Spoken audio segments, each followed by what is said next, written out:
ഹൃദയതന്ത്രികളെ തൊട്ടുണർത്തുന്ന സ്വരരാഗമാധുരി പോലെ, എങ്ങുനിന്നോ ഒഴുകിയെത്തുന്ന ഒരു നേർത്ത ഈണം പോലെ, ജീവകാരുണ്യത്തിൻ്റെ നിലയ്ക്കാത്ത പ്രവാഹമായി കരുണയും കരുതലും നിർലോഭം പകർന്ന് മണ്ണിനെയും മനുഷ്യനെയും ചേർത്തു പിടിച്ച് സുഹൃതങ്ങളുടെ 100 വസന്തങ്ങൾ വിരിയിച്ച മനുഷ്യൻ കെ മുഹമ്മദ് ഈസ, ഏവരുടെയും പ്രിയപ്പെട്ട ഈസക്ക. ആശയറ്റവർക്ക് മുന്നിൽ പ്രതീക്ഷയുടെ വിളക്കുമാടമായി നിശബ്ദമായി എരിഞ്ഞു നിന്ന ജീവിതം, ജീവകാരുണ്യം തൻ്റെ കർമ്മനിയോഗമാക്കി മനുഷ്യഹൃദയങ്ങളിൽ ഓർമ്മകളുടെ ഒരു പൂക്കാലം സമ്മാനിച്ചാണ് അദ്ദേഹം നമ്മോട് യാത്രയായത്. ഖത്തറിലെ അലി ഇന്റർനാഷണൽ കമ്പനിയുടെ ജനറൽ മാനേജർ എന്ന ഔദ്യോഗിക പരിധിക്കപ്പുറം കലയും കായികവും കാരുണ്യവും ചേർത്ത് 5 പതിറ്റാണ്ടോളം ഖത്തറിൻ്റെ പൊതുരംഗത്ത് നിറഞ്ഞു നിന്ന വ്യക്തിത്വം. കോഴിക്കോട് ജില്ലയിലെ പൂനൂർ ആസ്ഥാനമാക്കി ജീവകാരുണ്യ രംഗത്ത് പ്രവർത്തിക്കുന്ന ഹെൽത്ത് കെയർ ഫൗണ്ടേഷന്റെ അമരത്ത് നിന്ന സ്നേഹസാരഥി. അതിർവരമ്പുകളില്ലാതെ സ്നേഹത്തിൻ്റെ കുളിർമഴയായി എല്ലാവരിലേക്കും പെയ്തിറങ്ങിയ ഒരാൾ. ആ ആർദ്രതയിൽ നനഞ്ഞവർ അനവധിയാണ്. ആ തണലിൽ വിശ്രമം കണ്ടവർ എണ്ണമറ്റവരും. ബഹുമാന്യരായ സഹോദരങ്ങളെ, പ്രിയപ്പെട്ടവരെ, ഹെൽത്ത് കെയർ ഫൗണ്ടേഷൻ സംഘടനയുടെ ചീഫ് പാട്രണായിരുന്ന പ്രിയങ്കരനായ അഭിവന്ദനായ മർഹൂം കെ മുഹമ്മദ് ഈസ സാഹിബിന്റെ സ്മരണാർത്ഥം കാരുണ്യത്തിന്റെ ഈസക്ക എന്ന ഒരു അനുസ്മരണ പരിപാടി സംഘടിപ്പിക്കുകയാണ്. ഈസക്കയെക്കുറിച്ച് ഓർക്കുമ്പോഴേക്ക് നമ്മുടെ മനസ്സിലെത്തുന്നത് ജീവകാരുണ്യമാണ്, മറ്റുള്ളവരെ സഹായിക്കുന്ന പ്രവർത്തനങ്ങളാണ്. യാതൊരുവിധ കുറവുമില്ലാതെ കയ്യയച്ച് തന്നാലാവുന്ന വിധം അവശരായവരെ, രോഗികളെ, കഷ്ടപ്പെടുന്നവരെ, ഭവനരഹിതരെ, അതുപോലെ തന്നെ മറ്റു പല രീതിയിൽ പ്രയാസപ്പെടുന്നവരെ സഹായിക്കാനായിട്ട് മുന്നോട്ട് വന്ന ഒരു ഒറ്റയാൾ പ്രസ്ഥാനം, ജീവകാരുണ്യത്തിന്റെ ഒരു മഹാപ്രസ്ഥാനമായിരുന്നു ഈസക്ക. ഈസക്ക ഒരു വ്യക്തിയായിരുന്നില്ല, ഒരു പ്രസ്ഥാനമായിരുന്നു എന്ന് തീർത്തു പറയാം. ഇപ്പോഴും ഓർക്കുമ്പോൾ വളരെ വലിയ സങ്കടത്തോടുകൂടിയല്ലാതെ ഈസക്കയെ പറ്റി ചിന്തിക്കാൻ സാധിക്കില്ല. എനിക്ക് അദ്ദേഹവുമായിട്ട് ഉള്ള ബന്ധം മറ്റു പലർക്കെന്ന പോലെ ഓരോരുത്തർക്കും തോന്നും. എൻ്റേത് വളരെ അടുത്ത ബന്ധമാണ് എന്ന് അദ്ദേഹത്തോട് തോന്നും വിധമുള്ള അഗാധമായ സ്നേഹവായ്പാണ് ഈസക്ക എല്ലാവർക്കും നൽകിയത്. വളരെ വൈകാരികമായ സ്നേഹബന്ധമാണ്. അദ്ദേഹത്തെ കണ്ടുമുട്ടിയ ഓരോ സന്ദർഭവും, അദ്ദേഹത്തോടൊപ്പം ചെലവഴിച്ച ഓരോ നിമിഷവും എൻ്റെ ജീവിതത്തിലെ വിലപ്പെട്ട മുഹൂർത്തങ്ങളാണ്. ഈസക്ക ഓടി നടന്ന് ഇളങ്കാറ്റ് പോലെ പ്രവർത്തിച്ചു. ഇളങ്കാറ്റ് പോലെ ദാനം ചെയ്യണമെന്ന പരിശുദ്ധ റസൂലിന്റെ സല്ലല്ലാഹു അലൈഹി വസല്ലമയുടെ വചനം നമ്മുടെ മനസ്സിലുണ്ട്. പരന്നൊഴുകിയ ജീവകാരുണ്യത്തിന്റെ മന്ദമാരുതനായിരുന്നു പ്രിയപ്പെട്ട ഈസക്ക. അദ്ദേഹത്തെ ഓർക്കുക എന്ന് പറയുന്നത് തന്നെ ഒരു പുണ്യമാണ്. കാരണം പുണ്യം ചെയ്തൊരു മനുഷ്യനെ ഓർക്കലാണ്, മനുഷ്യരെ സ്നേഹിച്ച ഒരു മനുഷ്യനെ ഓർക്കലാണ്. യാതൊരു വ്യത്യാസവും കൂടാതെ പല മനുഷ്യരെ അദ്ദേഹം സ്നേഹിച്ചു. വിരോധവും വൈരങ്ങളൊക്കെ വർദ്ധിച്ച ഈ കാലത്ത് ഓരോരോ കാരണങ്ങൾ പറഞ്ഞ് മനുഷ്യരെ വെറുക്കാനും വെറുപ്പിക്കാനും അകറ്റാനുമുള്ള കൊണ്ടുപിടിച്ച ശ്രമങ്ങൾ നടക്കുന്ന ഈ കാലത്ത് ഈസക്ക ഒരു ആദർശമാണ്. ഈസക്ക ഒരു സിദ്ധാന്തമാണ്. മാതൃകയാക്കാവുന്ന ഒരു വലിയ തത്വമാണ് അദ്ദേഹം. അള്ളാഹു അദ്ദേഹത്തിന് മഗ്ഫിറത്ത് നൽകട്ടെ. ഹെൽത്ത് കെയർ ഫൗണ്ടേഷന്റെ ഈ മഹത്തായ പ്രവർത്തനം ഈസക്കയുടെ പരലോക ക്ഷേമത്തിനുള്ള ഒരു നല്ല പ്രാർത്ഥനയും കൂടിയായി ഭവിക്കട്ടെ എന്ന് കരുതിക്കൊണ്ട്, എന്ന് ഉദ്ദേശിച്ചുകൊണ്ട് നിങ്ങളോടൊപ്പം ഈ പരിപാടിയിൽ പങ്കുചേരുന്നു. തമിഴ്നാട്ടിലെ പൊള്ളാച്ചിയിലെ ബാല്യകാലം കഴിഞ്ഞ് മലപ്പുറത്തിന്റെ മണ്ണിൽ വളർന്ന് 1976 പഠനകാലത്തു തന്നെ കപ്പലേറി ഖത്തറിലെത്തിയ ഈസക്കായുടെ ജീവിതം കഠിനാധ്വാനത്തിന്റെ കഥയായിരുന്നു. നാജിയയിലെ ഒരു കുടുസുമുറിയിൽ നിന്നാരംഭിച്ച ആ യാത്ര പടിപടിയായി ഉയർന്നു. കഠിനാധ്വാനമായിരുന്നു അദ്ദേഹത്തിന്റെ കൈമുതൽ. പാട്ടിനെയും പച്ചപ്പിനെയും മണ്ണിനെയും മനുഷ്യനെയും സ്നേഹിച്ച ഈസക്കക്ക് സംഗീതത്തിന്റെ ശുദ്ധധാര പകർന്നു കിട്ടിയത് ഉമ്മയുടെ ഹൃദയത്തിൽ നിന്നായിരുന്നു.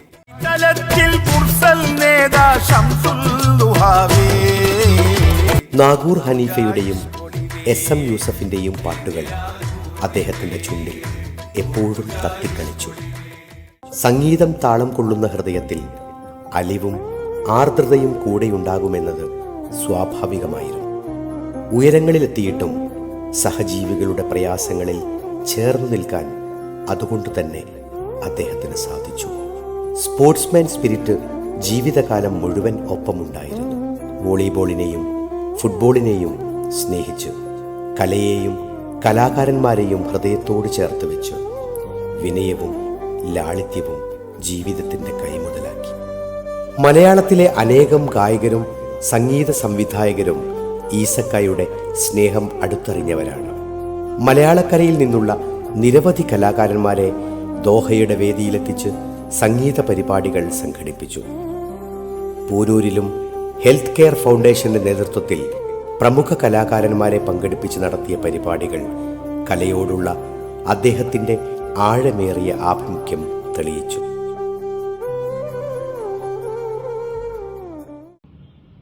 എൻ്റെ ഈസാക്ക പോയിട്ട് ഒരു വർഷമായി എന്ന് ചിന്തിക്കാൻ കൂടി പറ്റുന്നില്ല. ഇടയ്ക്കിടയ്ക്ക് ഞാൻ അദ്ദേഹത്തിൻ്റെ ഫോട്ടോ ഇങ്ങനെ മൊബൈലിൽ പരതി നോക്കി കണ്ടുപിടിച്ച് അദ്ദേഹത്തോടെന്ന പോലെ ഞാൻ സംസാരിക്കാറുണ്ട്. അങ്ങനെ ആയിരുന്നല്ലോ ഈസാക്ക എനിക്ക്. എപ്പോഴും വിളിക്കുകയും സംസാരിക്കുകയും എൻ്റെ സങ്കടങ്ങളും സ്നേഹങ്ങളും സന്തോഷങ്ങളും ഒക്കെ പങ്കുവയ്ക്കുകയും ചെയ്തിട്ടുള്ളത്.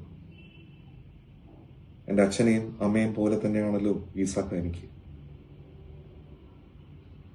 എത്രയധികം സംഗീതമാണ് അദ്ദേഹത്തിൻ്റെ ഉള്ളിലുണ്ടായിരുന്നത്, എത്രയധികം സ്നേഹമാണ് ഉണ്ടായിരുന്നത്. സംഗീതത്തെയും ഫുട്ബോളിനെയും മനുഷ്യത്വത്തെയും ഇത്രയധികം സ്നേഹിച്ചിട്ടുള്ള ഒരാളെ ഞാൻ വളരെ വിരളമായി മാത്രമേ എൻ്റെ ജീവിതത്തിൽ കണ്ടിട്ടുള്ളൂ. വാക്കുകൾ പരിമിതപ്പെടുകയാണ്. സ്നേഹം എന്ന് പറയുന്നത് വിശ്വസ്നേഹം എന്നൊക്കെ പറയുന്ന രീതിയിൽ എല്ലാ മനുഷ്യരെയും കാണുന്ന എല്ലാ മനുഷ്യരോടും ആ സ്നേഹം അത് പങ്കിട്ട, അത് നിസ്വാർത്ഥമായി പങ്കിട്ട ഒരു വലിയ മനുഷ്യനാണ് ഈസാക്ക. എനിക്ക് ഈസാക്ക ഏറ്റവും വലിയ ശക്തിയായിരുന്നു. പലപ്പോഴും പല ബുദ്ധിമുട്ടുകളിലൂടെയും ഞാൻ പോകുമ്പോൾ ഈസാക്കയെ ഒന്ന് വിളിക്കും, 1-2 മിനിറ്റ് സംസാരിക്കും. അത് കഴിയുമ്പോൾ മനസ്സിലൊരു ചാറ്റൽ മഴ ഇങ്ങനെ പെയ്ത് മനസ്സ് ശാന്തം ആകുമായിരുന്നു. ഞാനിപ്പോഴും ആഗ്രഹിക്കാറുണ്ട് ഈസാക്കടുത്ത് ഒരിക്കൽ കൂടി ഒരു വട്ടം കൂടിയെങ്കിലും എനിക്കൊന്നുകൂടെ സംസാരിക്കാനും കൂടെ ഇരുന്ന് പാടുവാനും പറ്റുമോ എന്നുള്ളത്. ഒരുപാട് കാര്യങ്ങൾ സംഗീതപരമായി ചെയ്യണം എന്ന് ഈസാക്ക എന്നോട് പറയുമായിരുന്നു. അതിനുള്ള തയ്യാറെടുപ്പുകളൊക്കെ ഉണ്ടായിരുന്നു നമ്മൾ തമ്മിൽ. ഈസാക്കയുടെ അനുഗ്രഹം എപ്പോഴും എനിക്കുണ്ട് എന്നുള്ള വിശ്വാസമുണ്ട്. അത് എൻ്റെ ഏറ്റവും വലിയ ശക്തിയായിട്ട് ഞാൻ കരുതുകയും ചെയ്യുകയാണ്. ഹെൽത്ത് കെയർ ഫൗണ്ടേഷന്റെ പ്രവർത്തനങ്ങളുമായി ബന്ധപ്പെട്ട് ഒരു നിയോഗം പോലെ ഉണ്ടായ കൂടിക്കാഴ്ച പിന്നീട് ഒരു ചരിത്രയാത്രയായി. പ്രതിസന്ധികളിൽ കൈപിടിച്ചു നടന്ന് ദുരിതപർവങ്ങൾ താണ്ടുന്ന മനുഷ്യജീവിതങ്ങളുടെ ഉള്ളുലയ്ക്കുന്ന കാഴ്ചകൾ അദ്ദേഹത്തിന്റെ മനസ്സിൽ പതിഞ്ഞു. 2010 മുതൽ പ്രവർത്തിച്ചു വരുന്ന ഈ സന്നദ്ധ സംഘടനയ്ക്ക് വഴികാട്ടിയത് ഈ മനുഷ്യസ്നേഹിയായിരുന്നു. 16 വർഷമായി ജീവകാരുണ്യ മേഖലയിൽ പ്രവർത്തിച്ചു വരുന്ന ഹെൽത്ത് കെയർ ഫൗണ്ടേഷൻ ബുദ്ധിപരമായ പ്രയാസങ്ങൾ അനുഭവിക്കുന്നവർക്ക് സൗജന്യ വിദ്യാഭ്യാസം, പരിചരണം, പുനരധിവാസം എന്നിവ നൽകുന്ന കാരുണ്യതീരം സ്പെഷ്യൽ സ്കൂൾ, അനാഥരായ ഭിന്നശേഷിക്കാർക്ക് താമസ സൗകര്യം ഒരുക്കുന്ന പ്രതീക്ഷാ ഭവൻ, മാനസിക രോഗികൾക്കായുള്ള community psychiatric clinic, care FM 89.6, national trust LLC Malappuram, disaster management team and adventure academy തുടങ്ങി 6 പ്രൊജക്ടുകൾ ഹെൽത്ത് കെയർ ഫൗണ്ടേഷന് കീഴിൽ പ്രവർത്തിക്കുന്നു. വ്യത്യസ്ത സ്ഥാപനങ്ങളിലായി ദിനംപ്രതി 250-ലധികം അർഹരായ വ്യക്തികൾക്ക് സേവനം നൽകി വരുന്നു.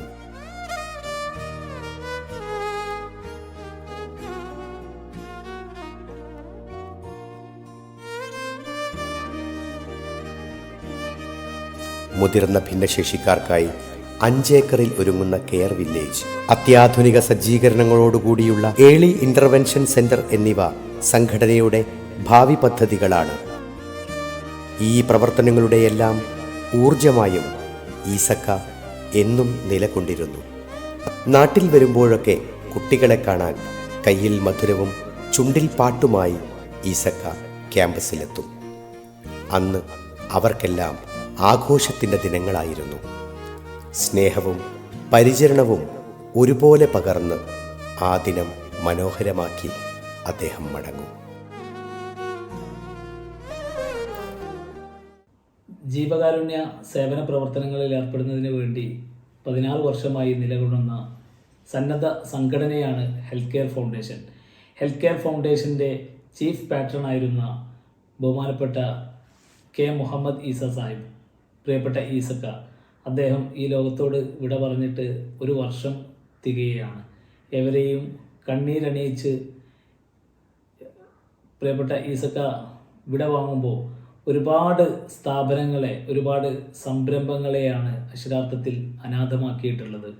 കാരുണ്യതീരം ക്യാമ്പസിനെ ഇത്രയേറെ ചേർത്ത് പിടിച്ച ഒരു മനുഷ്യൻ, കാരുണ്യതീരം ക്യാമ്പസിൻ്റെ പിറവി തൊട്ട് ഇതിൻ്റെ എല്ലാമായിട്ട് പ്രിയപ്പെട്ട ഈസക്ക നിലകൊണ്ടു എന്നുള്ളതാണ് സംഘടനയെ ഇത്രയേറെ ശക്തമാക്കിയതും കരുത്തുറ്റ പ്രവർത്തനങ്ങളിലൂടെ ഒരുപാട് ആളുകൾക്ക് ആശ്രയമാവുന്നതിന് വേണ്ടിയും സാധിച്ചിട്ടുള്ളത്. ഈസക്ക പകർന്നു നൽകിയ വഴിയിലൂടെ ഹെൽത്ത് കെയർ ഫൗണ്ടേഷനും അതിൻ്റെ പ്രവർത്തകരും സഞ്ചരിച്ചപ്പോഴാണ് ഇന്ന് കാണുന്ന കാരുണ്യതീരം എന്നുള്ള വലിയ ഒരു പദ്ധതി പൂർത്തീകരിക്കപ്പെട്ടത്. കാരുണ്യതീരത്തിൻ്റെ ഒരു ഘട്ടം ഇവിടെ പൂർത്തിയാകുകയാണ്. ഈ അവസരത്തിൽ പൊതു സമൂഹത്തോട് പറയാനുള്ളത്, കെയർ വില്ലേജ് എന്ന് പറയുന്ന വലിയൊരു സ്വപ്ന പദ്ധതിക്ക് ഹെൽത്ത് കെയർ ഫൗണ്ടേഷൻ തുടക്കം കുറിച്ചിരിക്കുകയാണ്. കാരുണ്യതീരത്തിന് സമീപം 5 ഏക്കർ സ്ഥലം രജിസ്റ്റർ ചെയ്ത്, സംഘടനയുടെ പേരിൽ രജിസ്റ്റർ ചെയ്ത് അതിൻ്റെ പ്രവർത്തനങ്ങളുമായിട്ട് സംഘടന മുന്നോട്ട് പോവുകയാണ്. വലിയൊരു റീഹാബിലിറ്റേഷൻ സെൻറ്റർ, ഭിന്നശേഷിക്കാരായിട്ടുള്ള, പ്രത്യേകിച്ച് ബുദ്ധിപരമായിട്ട് വൈകല്യമുള്ള ആളുകൾ അനുഭവിക്കുന്ന പ്രയാസങ്ങൾ, ഇത് കഴിഞ്ഞ 16 വർഷം നമ്മൾ കണ്ടും കേട്ടും മനസ്സിലാക്കിയിട്ടുള്ള ഈ ഒരു അനുഭവ പാഠങ്ങളിൽ നിന്ന് ഈ ഒരു കെയർ വില്ലേജിൻ്റെ ആവശ്യകത മനസ്സിലാക്കിയിട്ടാണ് ഹെൽത്ത് കെയർ ഫൗണ്ടേഷൻ പുതിയ പദ്ധതി, കെയർ വില്ലേജ് എന്ന് പറയുന്ന പുതിയ സംരംഭത്തിന് തുടക്കം കുറിക്കുന്നത്. അവിടെ പുനരധിവാസവും തൊഴിൽ യൂണിറ്റും തൊഴിൽ പരിശീലന കേന്ദ്രവും ആർട്സ് സെൻറ്ററും ഉൾപ്പെടെയുള്ള പദ്ധതികളാണ് വിഭാവനം ചെയ്തിട്ടുള്ളത്. പ്രിയപ്പെട്ട ഈസക്കായുടെ വലിയൊരു സ്വപ്നമായിരുന്നു കെയർ വില്ലേജിൻ്റെ പൂർത്തീകരണം എന്നുള്ളത്. അത് ആ ഒരു സ്വപ്നം ബാക്കിയാക്കിയാണ് അത് ഈ സമൂഹത്തിൻ്റെയും ഹെൽത്ത് കെയർ ഫൗണ്ടേഷൻ്റെ സ്നേഹിക്കുന്ന ഇതിൻ്റെ പ്രവർത്തകരെയും ഏൽപ്പിച്ചുകൊണ്ടാണ് ഈസക്ക വിട പറഞ്ഞിട്ടുള്ളത്. ഇതിൻ്റെ പൂർത്തീകരണമാണ് ഹെൽത്ത് കെയർ ഫൗണ്ടേഷൻ്റെ പ്രധാനപ്പെട്ട ഒരു മുന്നോട്ടുള്ള ഇനി ഏറ്റെടുക്കാൻ പോകുന്ന വളരെ പ്രധാനപ്പെട്ട ഒരു പ്രവർത്തനം. ഇതിൻ്റെ പൂർത്തീകരണത്തിന് എല്ലാവരുടെയും പിന്തുണയും സഹായവും സഹകരണവും ഉണ്ടാവണമെന്ന് ഈ അവസരത്തിൽ അഭ്യർത്ഥിക്കുകയാണ്. ഒറ്റയെങ്കിൽ ജാതിയെ, ഒറ്റയെങ്കിൽ നീതിയെ, ഉലകമക്കൾ യാവരും ഒരുമ പെറ്റ മക്കളെ. മനുഷ്യർ ഒരുമിച്ച് നിൽക്കണമെന്ന മഹത്തായ ആശയം അവസാന ശ്വാസം വരെ നെഞ്ചേറ്റി അത്തറിൻ്റെ മണമുള്ള ഖത്തറിൻ്റെ മണ്ണിൽ അന്തിയുറങ്ങുന്ന ഈസക്ക പകർന്നു നൽകിയ കരുത്ത് ഇനിയും മനുഷ്യരെ ചേർത്തു പിടിക്കാൻ ഊർജമാകട്ടെ. നല്ല വിഷയങ്ങൾ യാവതും മുടിവതില്ലേ. ഈസക്ക എന്നും ജനമനസ്സുകളിൽ ജീവിച്ചിരിക്കും, ജീവനുള്ളൊരു പാട്ടുപോലെ.